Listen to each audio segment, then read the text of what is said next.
Hey, Azhar, how are you? I'm good. How are you? I'm good, thank you. What does a great lawyer look like today versus what a great lawyer looked like 10 years ago?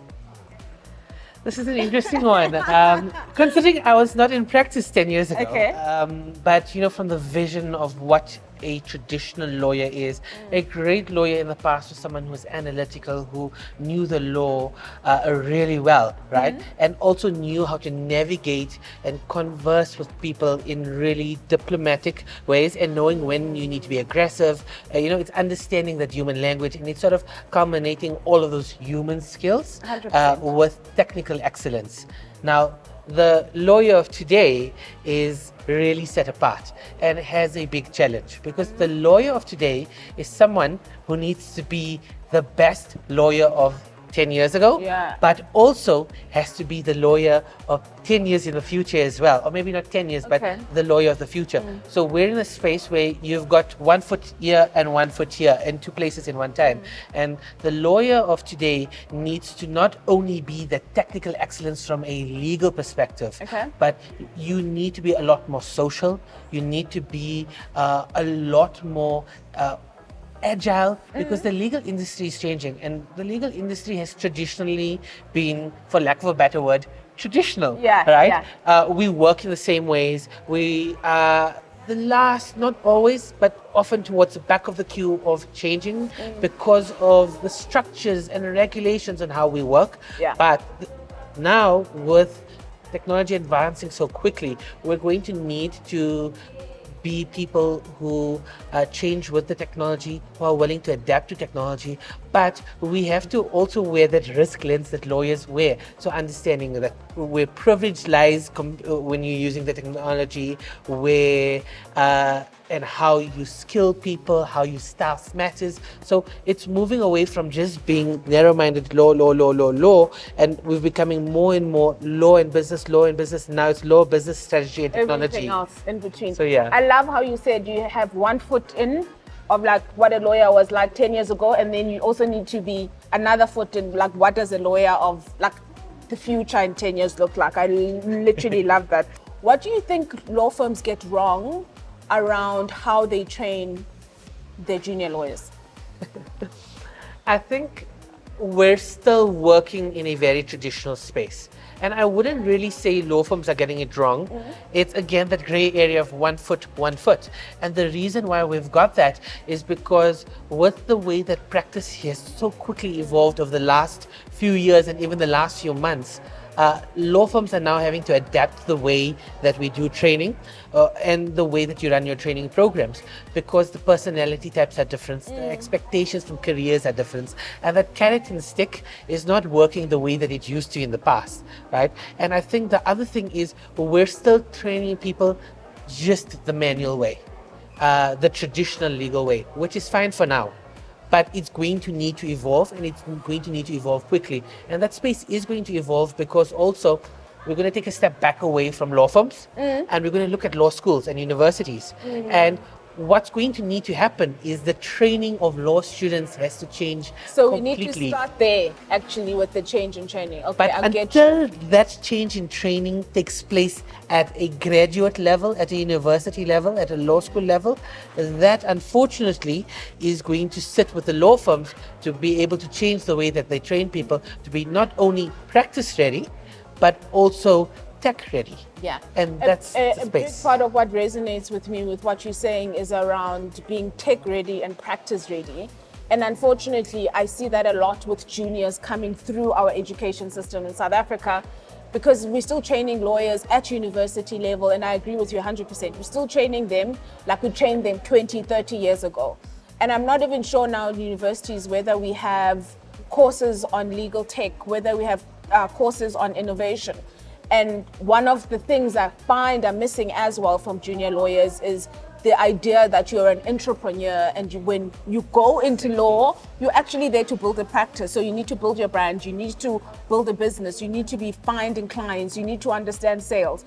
All of that will help you become a successful lawyer. But unfortunately, I feel like we focus a lot on the tech skills. Do you think that junior lawyers can have influence in legal practice in the legal industry without authority? So can they have influence if they're not at partner level, if they're not very senior? Can they still have impact and influence? Yes, and that's what sort of shapes your career. Yes. And I mean, I've seen it in my personal career as well, where I've moved through different spaces in my career based on that. But it goes down to you as the individual. Yeah. It means you need to be a person who takes initiative, who builds your brand, who raises your voice in a respectful way, 100%. right? You need to take those steps. And I don't want to say be loud. There's a difference between being loud and being disrespectful. And what we're looking at is really being loud with your voice, making your views known, and sort of, but also understanding, especially as a junior, and this is where you need to find the balance, you don't have the full picture. You're still growing in your career, but there are areas where you can shape and make a difference. So for example, understanding and bringing technology into the business, right? But then you're going to need someone senior who's going to guide you on the strategy bit of it and how it ties into our business strategy and those type of elements. So you can, but you do need to, it's one of those challenges that sort of may take some time to sort of filter through, but it will come through. Okay. So one of the things that came out strongly from this year's Legal Innovation Summit was the exciting tech that is here and is on the horizon around or relating to legal practice. We got a demo yesterday from Microsoft on how to build an AI agent to assist lawyers directly with the work that they do. And so there's a lot of tech on the horizon, and our legal profession is rapidly changing and is being affected by legal tech.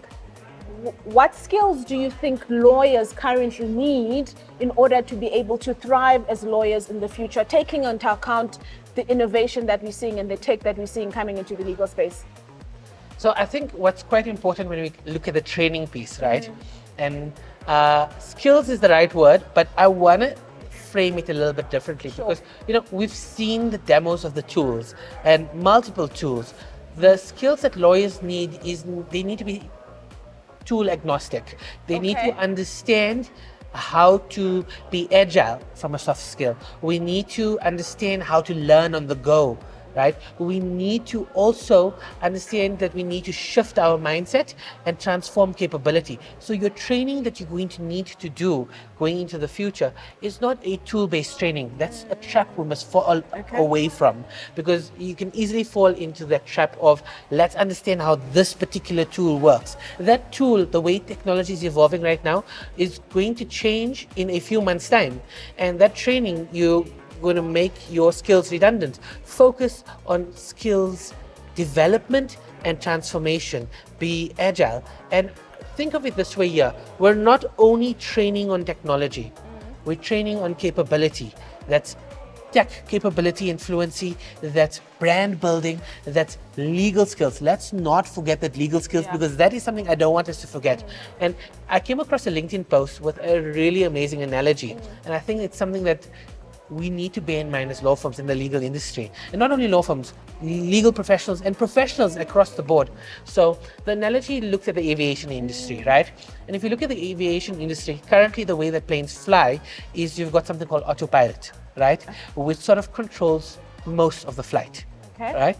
But you've got autopilot, but you've actually got physical pilots in the cockpit for the duration of that flight. Now, if you look at the training of those pilots, they're not only trained on how to fly using autopilot, you are trained on how to fly using old instrument measures, right? The traditional way of flying. And you're in the cockpit so that if something goes wrong and you're watching, you're supervising, so you can take control with manual intervention. I love that analogy so much. Exactly. So if we now bring this to the legal industry, right? We need to train lawyers on the basic traditional legal skills. Tradition is good. I love that tradition is good. That's a caption. Tradition is good. But it needs to also evolve a little bit. Okay. So we bring the tradition and the legal knowledge with us. Okay. We train people in that way through simulations and the likes. Then when you're in practice, you're understanding the tool, you're understanding the legal side of things, you're understanding the business side of things, and you're sitting in that cockpit and you're watching, and it's doing its thing. And you're intervening where you need to intervene. And you're making sure that the outcome is going to be the same, and it's going to be efficient, and it's going to be quality, right? And error-free, but you were assisted by technology. Love it, love it. So it's not my own. I'm not taking I'm gonna credit. steal that analogy because I think it works so well. Thank you so much. Yeah. Thank you so much for your time. It was amazing. Only a pleasure. Thank you. Thank you.